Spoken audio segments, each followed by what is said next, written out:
विज्ञान शाकुंतलम के अब तक हमने तृतीय अंक के 3 पद्यों का अध्ययन कर लिया है। तीसरे पद्य में राजा दुष्यंत की विरह की अवस्था में चंद्रमा और कामदेव के पुष्प बाण का होना, इन दोनों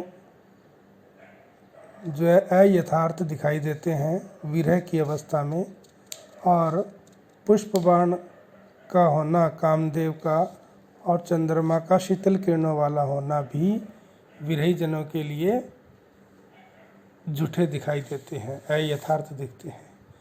ये हमने देखा। और इसके बाद में आगे जो चौथा पद्य है उसका आज हम अध्ययन करेंगे। इस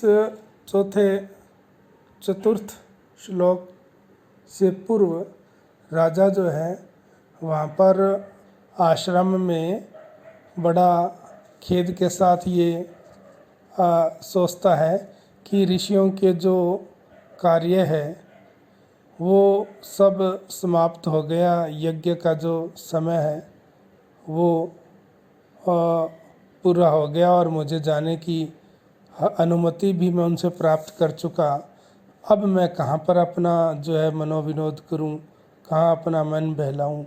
इस प्रकार वो जो है लंबी सांस लेकर सोचते हैं और मन में ये करते हैं कि शकुंतला के दर्शन के अलावा और मेरे पास क्या सहारा है। तो पहले मैं शकुंतला को खोजता हूँ।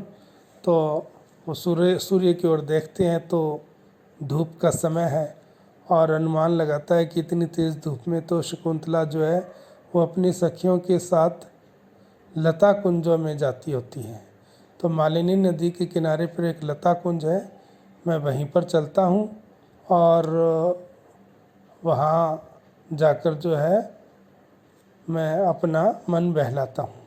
इस प्रकार इस पद्य में राजा जो है वो मालिनी नदी के किनारों पर जो है सुख अनुभूति करता है। तो ये इस पद्य में है। सक्यम अरविंद सुरभि कर्णवाही मालिनी तरंगाणाम अंगैर अनंग तप्तैर अविरलम आलिंगितुम पवनः। तो वहाँ की जो पवन है, जो वायु बह रही है, उसका वर्णन है कि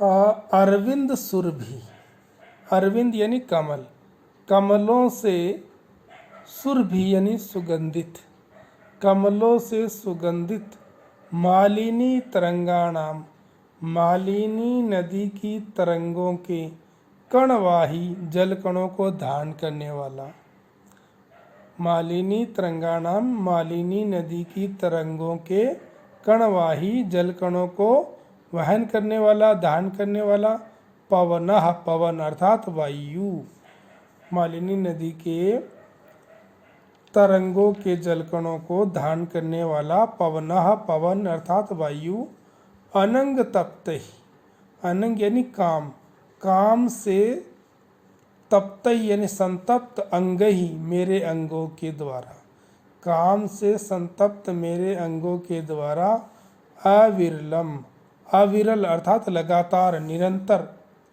जो है, अविरलम निरंतर यानी कि निरंतर का मतलब जब तक मुझे संतुष्टि ना हो तब तक, आलिंगितुम सक्यम आलिंगन करने योग्य है, इसका सेवन करने योग्य है, स्पर्श करने योग्य है।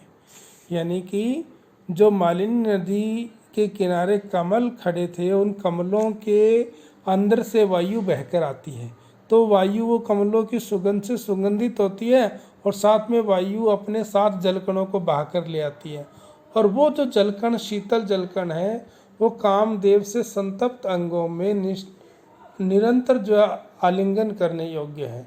यानी कि उस तब मेरे काम से पीड़ित अंगों को राहत देने वाली है ये पवन, यानी जो वायु शीतल वायु है और सुगंधित वायु है।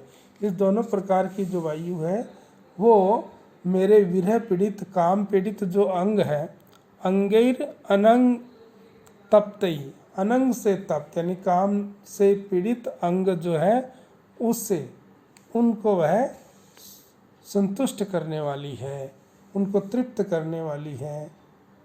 लगातार जो है यह सेवन अविरलम लगातार आलिंगितुम आलिंगन करने योग्य है, सेवन करने योग्य है।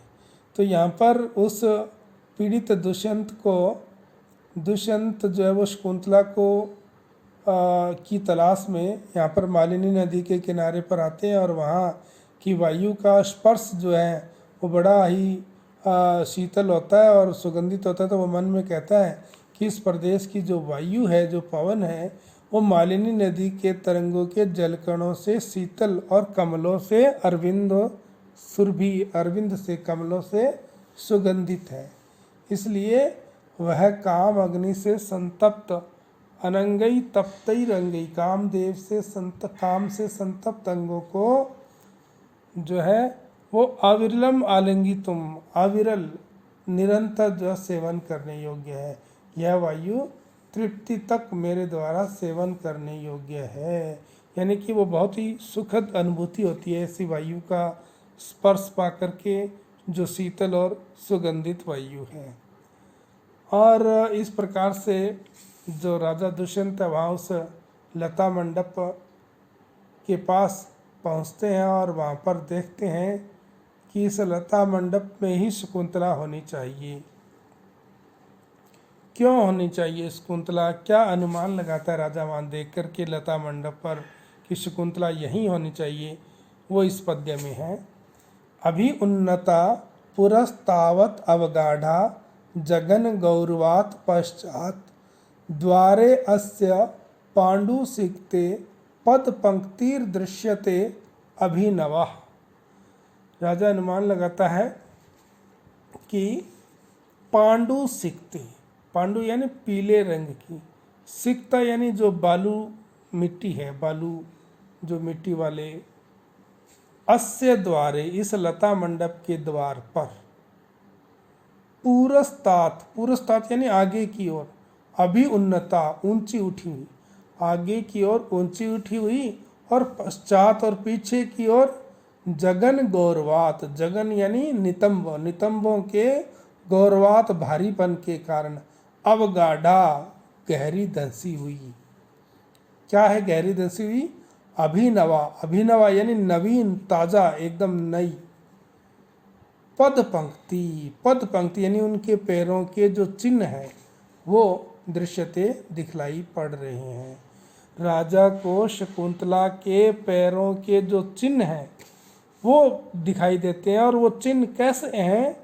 वो कहते हैं कि इस बालू मिट्टी, वहाँ पर पीले रंग की बालू मिट्टी बिछी हुई है लता मंडप के पास, तो पांडु सीखते ही पीले रंग की जो बालू मिट्टी वाले अस्य द्वारे इस लता मंडप के द्वार पर, क्या है लता मंडप के द्वार पर?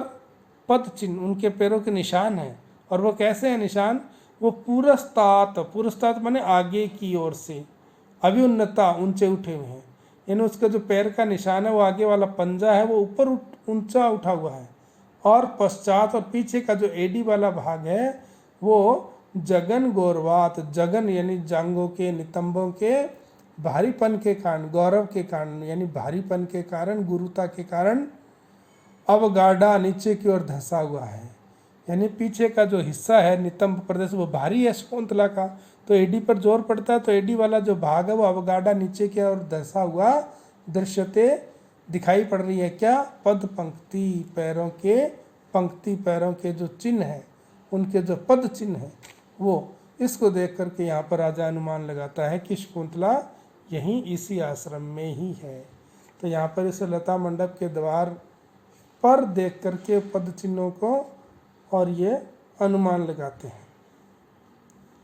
तो शकुंतला के स्वाभाविक सौंदर्य, उसका नितंबों का भारीपन होना, और ये इस प्रकार से इसमें स्वाभाविक वर्णन होने से स्वभावोक्ति अलंकार है।